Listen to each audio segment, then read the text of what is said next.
नमस्कार दोस्तों, मैं राजिका अग्रवाल आपकी साइंस टीचर एक बार फिर स्वागत करती हूँ आपका इस मंच पे। हम पढ़ रहे थे रोग यानी कि डिजीज, जिसमें हमने सारे कवर कर लिए थे आनुवंशिक रोग, जीवाणुओं से होने वाले रोग, विषाणुओं से होने वाले रोग और कवकों से होने वाले रोग। आज जो हम कवर करने वाले हैं वो सारे हैं प्रोटोजोआ से होने वाले रोग और कृमि जनित रोग यानी कि हेलमिंथिस डिजीज। जाइएगा कहीं मत, इस क्लास के एंड में 10 मिनट में हमने जितनी भी डिजीज अब तक पढ़ी हैं उनको हम एक बार रिवाइज करेंगे। सारे 5 ट्रिक के अंदर अंदर हम सारी डिजीज एक बार कवर कर लेंगे, ठीक है। तो स्टार्ट करते हैं आज एड्स के साथ, जिसका मैंने आपको लास्ट क्लास में कहा था कि नेक्स्ट क्लास में एड्स जो है आपको डिटेल में बताया जाएगा। सबसे पहले एड्स किससे होता है? विषाणु से होता है, वायरस जनित रोग है। इसकी फुल फॉर्म क्या है? Acquired immunodeficiency syndrome. क्या है? Acquired immunodeficiency syndrome. किस वायरस की वजह से होता है? रेट्रोवायरस, जिसका नाम है HIV। क्या नाम है? HIV। एग्जाम में क्वेश्चन पूछा जाए किस वायरस से होता है? रेट्रोवायरस से होने वाला रोग है या वायरस जनित रोग है, तो क्या लगाना है? एड्स। HIV का फुल फॉर्म क्या है? Human immunodeficiency virus. क्या है इसका full form? Human immunodeficiency virus. ये क्या होता है? हमारी बॉडी के अंदर मैंने आपको बताया था WBC जो हमारी सैनिक की तरह काम करती है, बॉडी का प्रतिरक्षा तंत्र है, उस पे जाके ये वायरस जो है वो अटैक करेगा और WBC की जो T लिम्फोसाइट्स हैं, T सेल्स जो है उन पे अटैक करेगा सबसे पहले, ठीक है। तो अगर पूछा जाए ये किन सेल्स पे अटैक करता है तो क्या लगाना है? T सेल्स पे, ठीक है। तो ये जो वायरस है T सेल्स पे अटैक करेगा और इम्यून सिस्टम जो है उसको वीक कर देगा। इसके नाम से डिफाइन है ये सिंड्रोम है, मतलब बहुत सारी डिजीज, बहुत सारे रोग एक साथ होंगे बॉडी के अंदर, ठीक है। हम एड्स डे कब मनाते हैं, क्या आप लोगों को पता है? एड्स डे मनाया जाता है 1 दिसंबर को और इसका सिंबल क्या होता है? रेड रिबन से इस तरीके से बनाया जाता है, ठीक है। अब तक एड्स के लिए कोई भी पर्टिकुलर मेडिसिन जो है वो डिस्कवर नहीं हो पाई है, लेकिन इसके लिए कुछ थेरेपीज हैं जो चलाई जाती है, जिन्हें कहते हैं एंटी रेट्रोवायरल थेरेपी। क्या कहते हैं? एंटी रेट्रोवायरल थेरेपीज, ठीक है। अब ये फैलता कैसे है? एक पर्सन से दूसरे पर्सन में कैसे जाएगा ये? अगर कोई भी बॉडी फ्लूइड हो गया या मान लो कि इन्फेक्टेड पर्सन का ब्लड दूसरे पे चढ़ा दिया, फिजिकल कांटेक्ट के थ्रू अगर सीमेन जो है वो ट्रांसफ़र हो जाए दूसरे पर्सन की बॉडी में, या फिर जो इन्फेक्टेड निडल है उसको दूसरे की बॉडी में लगा दी जाए ब्रेस्ट मिल्क के थ्रू, ये जो वायरस है दूसरी बॉडी में ट्रांसफ़र हो जाता है, ठीक है। तो देखो क्या क्या याद रखना है? इसकी full form acquired immunodeficiency syndrome. एक HIV की फुल फॉर्म ये आपको याद रखनी है, human immunodeficiency syndrome. AIDS day कब मनाया जाता है? 1 दिसंबर को, ठीक है। अब एड्स के लिए कुछ टेस्ट होते हैं, जिसमें से एक टेस्ट है एलिसा टेस्ट। क्या है? ELISA test. इसकी फुल फॉर्म क्या है? इसकी फुल फॉर्म है एंजाइम लिंक्ड इम्यूनोसॉर्बेंट एसे। क्या है इसकी? लिख लीजिए इस फुल फॉर्म को, एंजाइम लिंक्ड इम्यूनोसॉर्बेंट एसे। इसकी कोई हिंदी नहीं होगी, अगर एग्जाम में इसका क्वेश्चन भी पूछा जाए फुल फॉर्म का तो इसी तरीके से फुल फॉर्म जो है इंग्लिश में ही पूछी जाएगी इसकी। तो लिख लो एंजाइम लिंक्ड इम्यूनोसॉर्बेंट एसे, ठीक है। और 2 टेस्ट और इसके लिए किए जाते हैं। पहला है PCR, जिसे कहते हैं पॉलीमरेज चेन रिएक्शन। दूसरा है WBT, जिसे हम कहते हैं वेस्टर्न ब्लॉट टेस्ट, ठीक है। एलिसा किसके लिए परफॉर्म होता है? एड्स के लिए, ठीक है। इसकी थेरेपी जो चलाई जाएगी वो कौन सी है? Anti retroviral therapy. Body fluid के ब्रेस्ट मिल्क या फिर सीमेन के थ्रू ट्रांसफर होगा और इसकी फुल फॉर्म हमने देखी ली। तो ये सारे थे हमारे एड्स से रिलेटेड जितने भी क्वेश्चन बन सकते हैं वो। एड्स का फुल फॉर्म क्या है, इसके वायरस का फुल फॉर्म क्या है, किस दिन एड्स डे मनाया जाता है और इसके लिए कौन कौन से टेस्ट परफॉर्म किए जाते हैं। अब जो नेक्स्ट हमारा आने वाला है वो है प्रोटोजोआ से होने वाले रोग। क्या है? Protozoan disease. इसके लिए जल्दी से एक ट्रिक मेरे शूरवीरों लिख लीजिए, आपको जो बताई जा रही है। इसकी ट्रिक है काले सोने पे रिया मरे। क्या है ट्रिक इसकी? काले सोने पे रिया मरे। रिया को ट्रोल मत कर देना बाहर जाके, ठीक है? सॉरी रिया, अगर तुम्हें बुरा लग रहा हो तो, लेकिन रिया को जाके ट्रोल नहीं करना है बाहर। तो देखो, इससे बन जाएगा का से काला जार या फिर ब्लैक फीवर। क्या बोलेंगे इसको? Black fever. ये किससे होगा? ये होता है लीशमानिया जीन के कुछ मच्छर होते हैं, जातियां जो होती है लीशमानिया की, उससे ये जो ब्लैक फीवर है वो होता है। ये किसको अफेक्ट करता है? अस्थि मज्जा को, यानी कि बोन मैरो को। ले से बनेगा ल्यूकोरिया। क्या बनेगा? ल्यूकोरिया। इसका जो रोगजनक है वो कौन है? ट्राइकोमोनियासिस। क्या है? ट्राइकोमोनियासिस।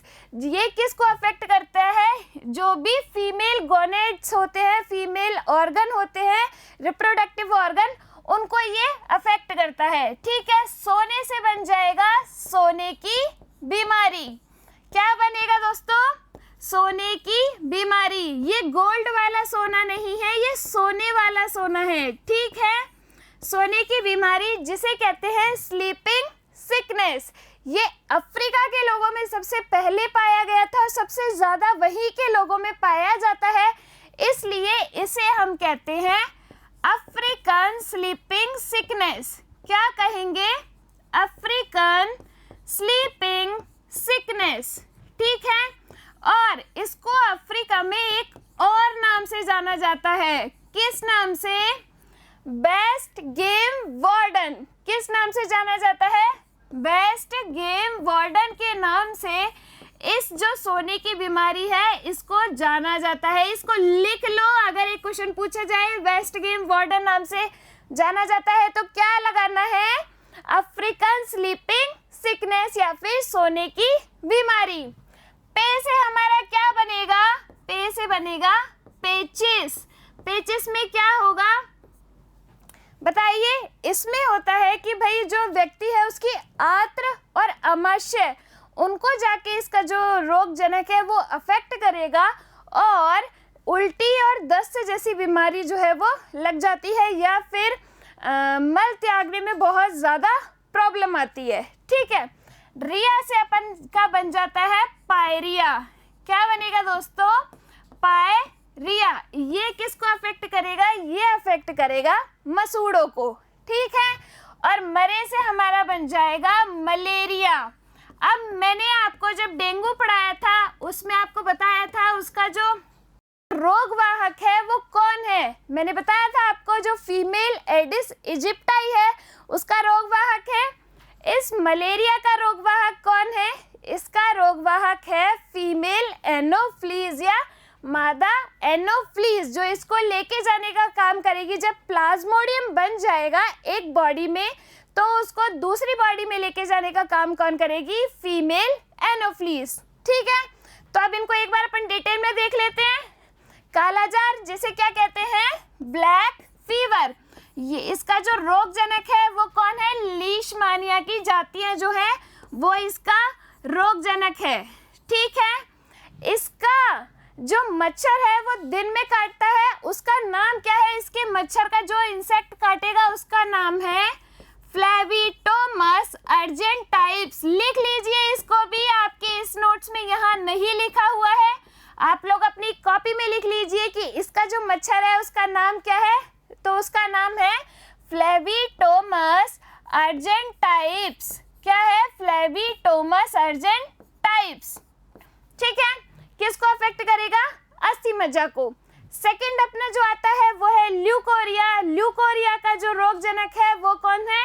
ट्राइकोमोनियासिस। क्या है? ट्राइकोमोनियासिस। किसको अफेक्ट करेगा? फीमेल रिप्रोडक्टिव ऑर्गन को। इसको अपन एक और नाम से जानते हैं जिसे अपन कहते हैं श्वेत प्रदर। किस नाम से? श्वेत प्रदर नाम से अपन इस ल्यूकोरिया को कहते हैं, क्योंकि फीमेल गोनैड से, फीमेल रिप्रोडक्टिव ऑर्गन से कुछ वाइट कलर का गाढ़ा पदार्थ जो है इसमें रिलीज होता है, इस वजह से इसे कहते हैं श्वेत प्रदर। सोने की बीमारी, इसे अपन ने क्या कहा था? अफ्रीकन स्लीपिंग सिकनेस, ठीक है। और इसको अफ्रीका में एक और नाम से जानते हैं जिसे अपन ने कहा था वेस्ट गेम वार्डन। किस नाम से? वेस्ट गेम वार्डन के नाम से इस सोने की बीमारी को अपन ने कहा था। और ये किसके द्वारा होती है? ट्रिपैनोसोमा के द्वारा। ट्रिपैनोसोमा इसका रोगजनक है और ये किसको अफेक्ट करेगी? ऑब्वियस सी बात है, जब हमारी स्लीपिंग साइकिल डिस्टर्ब हो जाएगी तो हमारा दिमाग खराब हो जाएगा ना। तो ये किसको अफेक्ट करेगी? मस्तिष्क को। नेक्स्ट अपना आता है पेचिस। पेचिस और जो पायरिया है वो एंट अमीबा की जातियों के द्वारा होगी। तो जो पेचिस है वो तो होगा हिस्टोलिटिका के द्वारा, लेकिन जो पायरिया है वो किसके द्वारा होगा? जिंजीवेलिस के द्वारा, ठीक है। पायरिया में तो क्या होता है कि जो मसूड़े हैं उनमें सूजन आ जाती है, दांतों के ऊपर जो इनेमल लेयर है वो खराब हो जाती है, डिस्ट्रॉय होना चालू हो जाती है, ठीक है। लेकिन जो पेचिस है उसमें आंत और आमाशय इफेक्ट होता है जिससे मल त्यागने में प्रॉब्लम होती है, ठीक है। और जो अपना नेक्स्ट है वो है मलेरिया। मलेरिया का वाहक कौन है आपको याद रखना है, कौन है? फीमेल एनोफ्लीज, ठीक है। इसकी मलेरिया की प्लाज्मोडियम के बहुत सारे चार जो हैं, जैसे प्लाज्मोडियम वाइवेक्स, चार तरह की जातियां जो है, स्पीशीज जो है वो रोगजनक का कार्य करती है। एक होता है प्लाज्मोडियम वाइवेक्स, एक होता है प्लाज्मोडियम ओवेल, ठीक है, और एक होता है प्लाज्मोडियम मलेरियाई। कौन कौन सी है? Plasmodium vivax, plasmodium ovale, plasmodium मलेरियाई, ठीक है। इसकी जो स्पोरोजोइट स्टेज है, प्लाज्मोडियम की स्पोरोजोइट स्टेज जो है वो सबसे खतरनाक होती है। वो ही क्या करेगी? आगे ग्रोथ करके ह्यूमन बॉडी के अंदर उसको इन्फेक्ट कर देगी, उसको बीमार कर देगी, ठीक है। तो इससे हमारा जो यकृत और आरबीसीज है वो अफेक्ट होती है। ये सारे हमारे थे जितने भी प्रोटोजोआ से होने वाले रोग थे। इस मलेरिया के लिए कुछ दवाइयाँ बनाई गई है जिन्हें हम कहते हैं कुनेन। कुनेन की गोलियाँ जो है मलेरिया में दी जाती है, और एक क्लोरोक्वीन। कौन सी? क्लोरोक्वीन जो दवाइयाँ हैं वो मलेरिया के लिए बनाई गई है, ठीक है दोस्तों। याद रहेगा, अगर एग्जाम में क्वेश्चन पूछा जाए क्लोरोक्वीन किस में ये काम में ली जाती है दवाइयाँ, तो किस में लगा के आएंगे? मलेरिया के अंदर। ये सारे थे हमारे प्रोटोजोआ से होने वाले रोग। जल्दी से एक बार इसको रिकॉल कर लेते हैं। क्या थी इसकी ट्रिक? काले सोने पे रिया मरे, ठीक है। कालाजार, सोने की बीमारी, ल्यूकोरिया, पेचिस, मलेरिया और पायरिया, ठीक है। अब जो हम नेक्स्ट पढ़ने वाले हैं वो है कृमि जनित रोग, जिन्हें हम कहते हैं हेलमिंथीज। क्या कहते हैं? हेलमिंथीज। इसकी कोई ट्रिक हमें याद नहीं करनी है क्योंकि अब तक हम सारी ट्रिक पढ़ चुके हैं। बची कुची जो है वो कौन सी है? कृमि जनित रोग है। इसमें पहला आता है फाइलेरिया। इसका जो रोग जनक है वो है बुचेरेरियाई ब्रैंकोफटाई। इसमें को हम हाथी पांव नाम रोग नाम से और जानते हैं, क्योंकि जब ये रोगजनक या फिर ये जो कृमि है बॉडी के अंदर एंटर कर जाता है तो जो पैर है फूल के हाथी जैसा हो जाता है, ऐसा इतना मोटा पैर हो जाता है। इस वजह से इसको अपन कहते हैं हाथी पांव रोग, ठीक है। नेक्स्ट अपना आता है नारू रोग, जिसका जो रोग जनक है वो है ड्रैकनकुलस। इस डिजीज को हम एक और नाम से जानते हैं जिसे हम कहते हैं गिनी वर्म डिजीज। किस नाम से जानते हैं? गिनी वर्म डिजीज नाम से, ठीक है। ये सारी है अपनी प्रोटोजोआ और हेलमिंथीज से होने वाली डिजीज। अब एक लास्ट बार हम इसको याद कर लेते हैं। सारी डिजीज जितनी भी है सबकी ट्रिक एक बार हम लिख लेते हैं। कौन कौन सी ट्रिक थी? सबसे पहले अपन क्या आए थे? जेनेटिक रोग यानी कि आनुवंशिक रोग। इसमें कौन कौन से हमने देखे थे? आनुवंशिक रोग के अंदर जितने भी, पहले तो हम देखेंगे मेंडेलियन डिसऑर्डर, फिर हम देखेंगे गुणसूत्रीय विकार। मेंडेलियन डिसऑर्डर के अंदर हमने एक ट्रिक याद की थी, जिसमें हमने क्या याद किया था? बताइए जल्दी से। वर्णिता थैला सिलकर हिमानी को देती है। क्या है? वर्णिता थैला सिलकर हिमानी को देती है। जिसमें कौन कौन से रोग आ गए थे? वर्णिता से अपना बना था वर्णांधता, थैला से बना था थैलेसीमिया, सिलकर से बना था सिकल सेल एनीमिया और हिमानी से बना था अपना हीमोफीलिया। इस हीमोफीलिया को अपन ने क्या कहा था? इसको अपन ने राजाओं में होने वाला रोग कहा था, रॉयल डिजीज कहा था, क्योंकि क्वीन विक्टोरिया जो थी वो इसका वाहक थी। इस हीमोफीलिया के अंदर जो वाहक होती है वो कौन होती है? फीमेल होती है। ठीक है।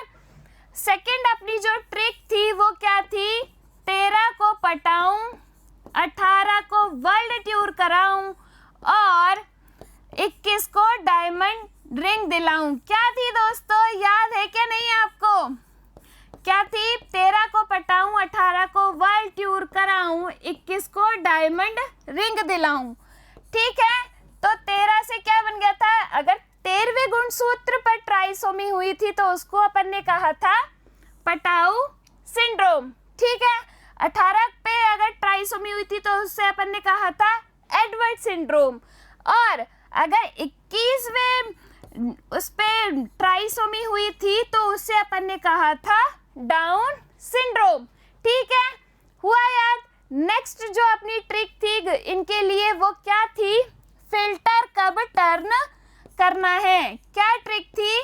फिल्टर कब टर्न करना है, मतलब क्लाइनफेल्टर सिंड्रोम, जिसमें एक एक्स क्रोमोसोम की वृद्धि हुई थी। ठीक है। और फिर आया था अपना जेकब सिंड्रोम, जिसमें एक वाई क्रोमोसोम की वृद्धि हुई थी। और टर्न से अपना बना था टर्नर सिंड्रोम, जिसमें फीमेल के अंदर एक एक्स क्रोमोसोम की कमी हो गई थी। ठीक है। ये जो क्लाइनफेल्टर और जेकब थे ये किसके अंदर हुए थे? ओनली मेल्स के अंदर। तो याद हुआ आपको जेनेटिक डिजीज के अंदर अपन ने क्या देखी थी? ये 3 ट्रिक। जो अपन ने नेक्स्ट पढ़े थे वो अपन ने पढ़े थे सारे बैक्टीरियल डिजीज। कौन सी डिजीज? बैक्टीरियल डिजीज, जिसके अंदर अपन ने क्या ट्रिक देखी थी दोस्तों? रिया तो डिप्टी ट्रेन में न्यू टिकट पाकर कालसी का गाना गाए है। तो रिया से अपन ने क्या बनाया था? बैक्टीरिया। क्या बनाया था? बैक्टीरिया। तो से बनाया था अपन ने तपेदिक या फिर टीबी। ठीक है। टीबी के लिए कौन सा टीका लगाया गया था? बीसीजी का टीका। कौन सा? बीसीजी का टीका। डिप्टी से क्या बना था? डिप्थीरिया। ट्रे से ट्रैकोमा और मे से मेनिंजाइसिस। ठीक है। ट्रेन में न्यू टिकट पाकर, न्यू से क्या बनाया था? न्यूमोनिया। और टिकट में अपन ने तीन जो डिजीज हैं वो लिए थे, टिटनेस, काली खांसी और ट से टाइफाइड। ठीक है। न्यू टिकट पाकर कालसी का गाना गाए है। जो डीपीटी था वो कौन कौन सी 3 डिजीज के लिए था?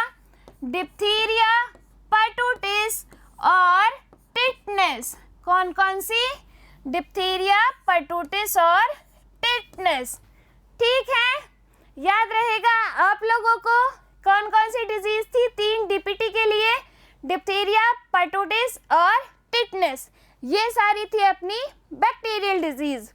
नेक्स्ट जो अपनी ट्रिक थी वो अपन ने किसके लिए ली थी? फंगस के लिए ली थी। उसकी ट्रिक क्या थी? गंजा दामाद खाए फ्रूट। क्या थी? गंजा दामाद खाए फ्रूट। बोलो माता रानी की जय। कितना जल्दी जल्दी फटाफट से एक 10 मिनट के अंदर हमारी सारी डिजीज जो है वो कवर हो गई। देखो गंजा से क्या बना था? गंजापन। द से दमा, द से दांत, ठीक है, और ख से खाजिया, खुजली। फ्रूट से अपना बना था एथलीट फुट या फिर एक्जिमा, ठीक है। एक्जिमा के लिए जो अपन ने दवाई यूज में ली थी उसका क्या नाम था? फोरड्रम, ठीक है। उसके बाद अपना जो आया था वो था विषाणु जनित रोग यानी कि वायरल डिजीजेस। उसके लिए क्या ट्रिक थी वायरल डिजीज के लिए? रेखा। रेखा से क्या बना था? र से रेबीज, ख से खसरा, एंड जीजू। रेखा एंड जीजू। Hip hop, dandiya, hip hop, dandiya, garba, इन पर नाचते हैं। क्या थी ट्रिक वायरस से होने वाले डिजीज के लिए? रेखा एंड जीजू, हिप हॉप, डांडिया, गरबा, इन पर नाचते हैं। जिसमें र से बन गया अपना रेबीज, ख से बन गया खसरा, एंड से बन गया एड्स, जी से बन गया जीका वायरस, जू से बन गया जुकाम, इससे बना हेपेटाइटिस, ठीक है। ड से बन गया डेंगू, ग से बन गया गलसुआ, इन से बन गया इन्फ्लुएंजा, और च से बन गया चेचक यानी कि स्मॉल पॉक्स, ठीक है। और एक और जो था वो कौन सा था? चिकन पॉक्स यानी कि छोटी माता, ठीक है। वेरियोला याद है किस में आएगा? चेचक के अंदर आएगा। और वेरिसेला जो आएगा वो किसके अंदर आएगा? छोटी माता के अंदर आएगा, ठीक है, चिकन पॉक्स के अंदर आएगा। आज जो हमने देखी थी वो कौन सी थी? आज अपन ने देखी थी प्रोटोजोअन डिजीज, जिसके लिए क्या ट्रिक अपन ने बनाई? काले सोने पे रिया मरे। क्या था? काले सोने पे रिया मरे। काला से क्या बन गया? काला जार। ल से क्या बन गया? ल्यूकोरिया, ठीक है। सोने से स्लीपिंग सिकनेस या फिर अफ्रीकन स्लीपिंग सिकनेस या फिर वेस्ट गेम वार्डन, ठीक है। प से बन गया पेचिस, रिया से बन गया पायरिया, और मरे से बन गया मलेरिया, ठीक है। ये थी अपनी प्रोटोजोअन डिजीज। बाकी जो थे वो अपने थे कृमि जनित रोग, हेलमिंथिस डिजीज। इस तरीके से आज हमारा ये डिजीज वाला टॉपिक जो है वो कंप्लीट होता है। आई होप आप लोगों को समझ में आया होगा और मज़ा आया होगा पढ़ने में। दोबारा फिर मिलेंगे एक नए टॉपिक के साथ। तब तक के लिए खुश रहिए, स्वस्थ रहिए और मस्त रहिए। Thank you so much.